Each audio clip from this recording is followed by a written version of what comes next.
after he composed the song.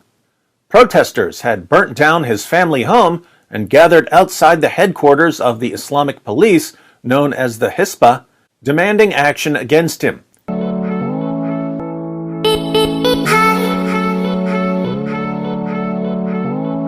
Why did the Islamic community try their possible best to avoid Hadrat Mirza Ghulam Ahmad when he began claiming to be a prophet in the Islamic Ummah?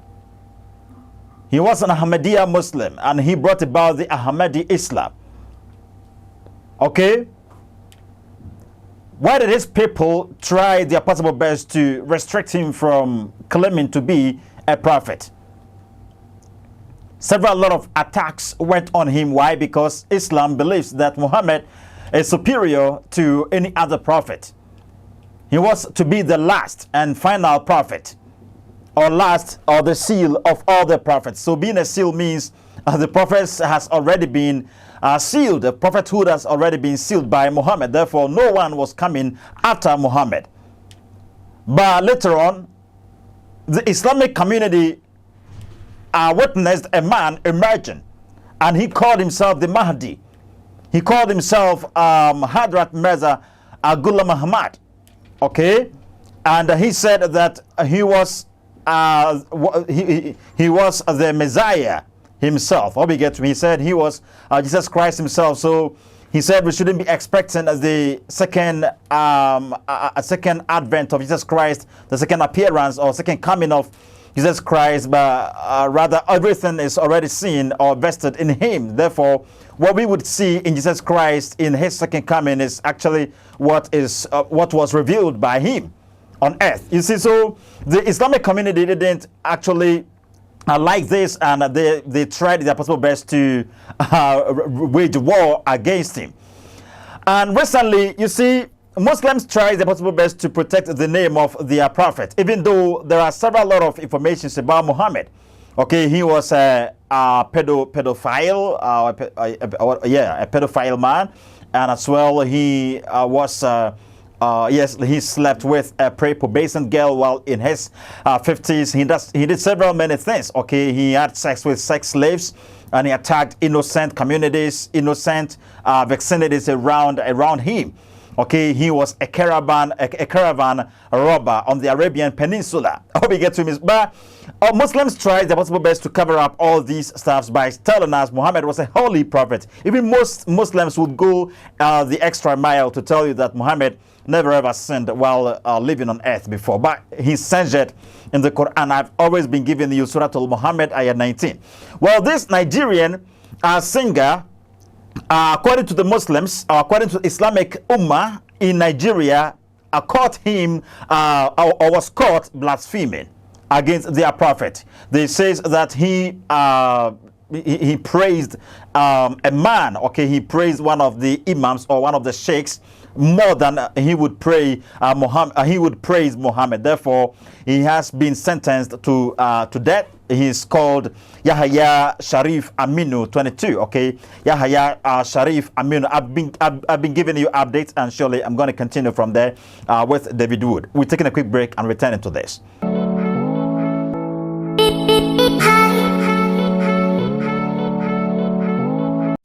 You're welcome back, beloved. May God richly bless you for taking the time to wait for us. Actually, we're going to David Wood, and he's going to tell us a lot about Yahaya Sharif Aminu. Okay, Yahaya Sharif Aminu.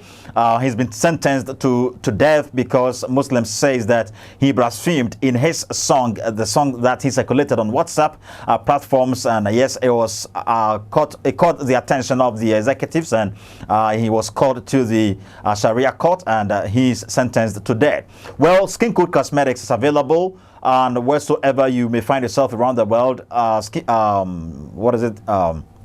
Delivery services are available, and surely they're going to deliver these products at your doorsteps. if you have any dark spots in your skin, if you have any stretch marks, if you're experiencing or you're suffering from any epidemic disease, if there is anything emerging on your skin, if it's a cancer or whatever, okay, Skin Good Cosmetics has a product that is able to eradicate everything out of your skin, and surely you're going to be looking fancy and a young boy or a young lady. Well, we go into the video and we return it.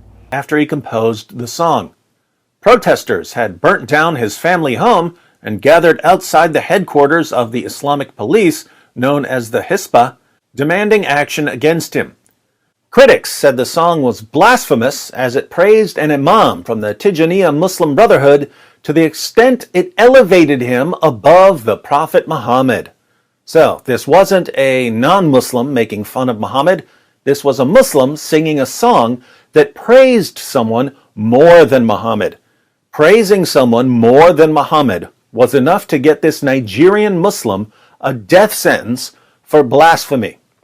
The leader of the protesters that called for the musician's arrest in March, Idris Ibrahim, told the BBC that the judgment will serve as a warning to others contemplating towing Yahaya'S path.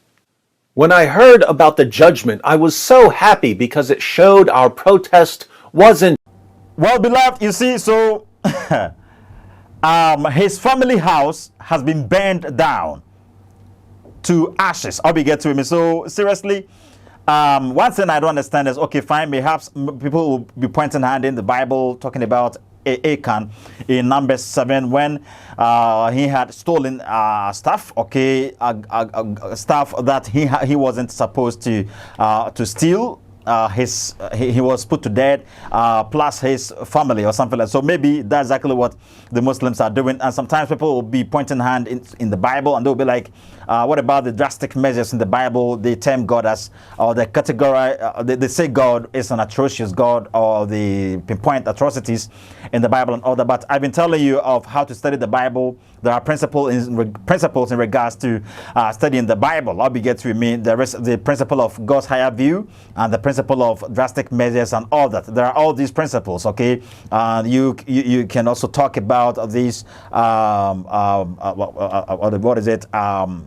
Direct precepts, direct commands, and all that as how to ascertain the Bible's authority and all that. Well, so according to this information, only one of the death sentences passed by Nigeria's Sharia courts has been carried out since they were introduced in 1999, meaning it was introduced in 1999 in Nigeria. Africa Live updates on this and other stories. What is Sharia? So they define this. The singer, or who is currently in detention, okay, had gone into hiding after he composed the song, meaning he had gone into hiding because he knew for sure Muslims were going to attack him, okay, for doing so. So this isn't a non-Muslim attacking or blaspheming against Muhammad, but rather a Muslim himself. You see, the Muslims are getting to know that stuffs that has been fabricated about Muhammad are not true. You see, all those stuffs are fabrications and all that. Okay, those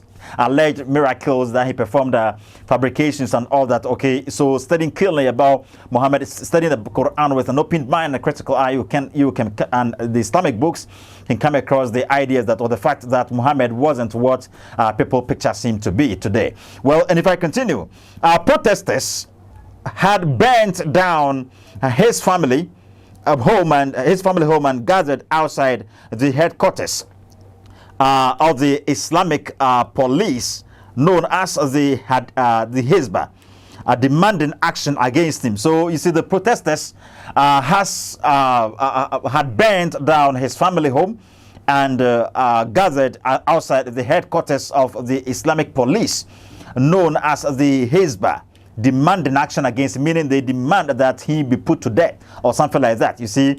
And if I'm to continue, the information again goes like, I'm coming, let me read this to your hearing. And okay, so critics said the song was blasphemous as it praised an imam from the Tijaniya Muslim Brotherhood to the extent it elevated him above the Prophet Muhammad. Judgment will serve as the deterrent to others. the leaders of the protesters that called for the musicians' arrest in March. Idris Ibrahim told the BBC that the judgment will serve as a warning to others contemplating towing Yahaya'S path. When I heard about the judgment, I was so happy because it showed our protest wasn't in vain. So the Muslims were very happy when the protest was approved. You see, so they were requesting for an action to be taken against Yahaya because they wanted to use him as an example. So if they hang him to death, surely everybody who is actually towing his path will also realize that it's a dangerous zone, so they wouldn't go there. Okay, and if I'm to continue and to end it up for you, seriously, Islam isn't joking at all. So if you are in Ghana and perhaps you think Islam is that much tolerable, it's just because Islam hasn't any dominance in Ghana. That's the reason. Well, if I'm to continue, the leader of the protesters that called for the musicians' arrest in March, Idris Ibrahim told, okay, I've already read, who is Yahya Sharif, blah, blah, blah, blah. All these are not needful. Well, Islam actually isn't praying. What is it playing, beloved? If you've ever come across countries that has Islamic dominance, you get to know that Christians in these areas are suffering a lot. Okay, they are suffering a lot. Jihadists are actually not helping them at all. Okay, they actually are seizing them from expressing their views outside there, and they have no say when it comes to the Islamic matters or the matters concerning the country or something like that. And even if you were a citizen, first-class citizen in the country, the moment Islam dominates the area, you become a Zimin or you become a second-class citizen. Okay, so we should pray. Ghana, I always tell you that you may think that Islam is tolerable all because Islam doesn't have the dominance over here. And allegedly, I've been hearing that there are secret meetings going on and underground, and surely the Muslims really want to overtake the country, not only Ghana, but any country, because that's exactly what Muhammad would do if he was to be alive. And let me remind you this. Do you remember when somewhere in the year 2000, when America signed a peaceful, or when the Saudis signed a peaceful treaty with America, Osama bin Laden was very angry toward this, or he was very angry at this, and he said that the Saudis were cowards. They shouldn't have signed any peaceful treaty with America. Why? Because he said that for them to have signed a peaceful treaty with America, it should have been that America had admitted to become Muslims, okay, or America had admitted to be an Islamic state or Islamic nation. I hope you get to me. So, if you are not a Muslim, seriously, the Quran even tells the Muslim to not take you as a friend. Yes, I've ever been having this program over here, and I'm going to repeat it some other time. I'm going to have a full time with that, and surely we're going to discuss that. Okay, Islam tells the Muslim, or the Quran tells the Muslim not to take you, a Christian, as a friend.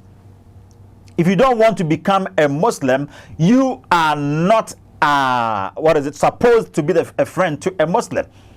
But you see, oh, I have a Muslim friend and it's very good, blah, blah, blah. Yes, it's true. Why? Because they do not have dominance in Ghana. That is the reason. They do not have dominance in Ghana. I'm not saying you should hate any Muslim. No.